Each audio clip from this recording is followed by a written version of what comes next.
fuel, electricity, and school fees. We want the subsidies that were scrapped to be restored so that unga can come back to retailing at Kenyan shillings 100. Audit, this is the second point, the audit of the 2022 presidential election results. Number 3, restructuring and reconstitution of IEBC. Number 4, an end to the interference in the management and operations of political parties with a view of co-opting and paralyzing these parties. We still believe the talks cannot be driven entirely, and this is a very important point that had been raised much earlier, that the talks cannot be driven entirely and exclusively through a parliamentary process. There must be an avenue to be inclusive and to allow for the participation of players from outside Parliament in the talks.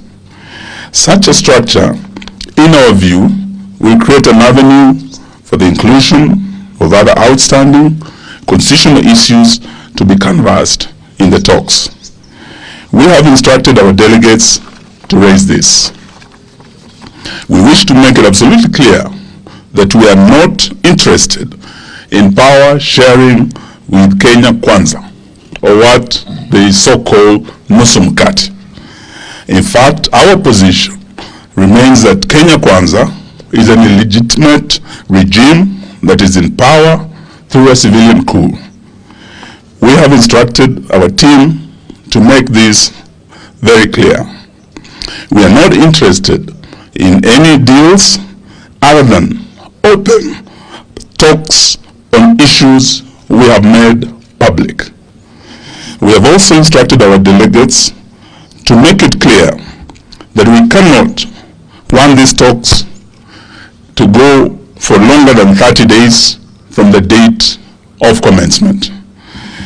We have also made it clear that our youths who have been arrested and arraigned in court on trumped-up charges must be released unconditionally ahead of the talks.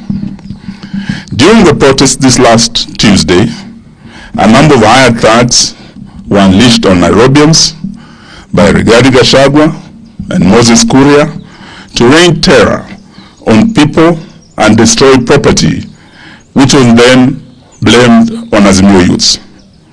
We are aware, and many Kenyans are aware, that during our last protest, Gachagua, Kuria, and their mercenaries in Kenya Kwanza had engaged assassins from within and outside established security forces to kill Azimio leaders and implement mass murder of protesters.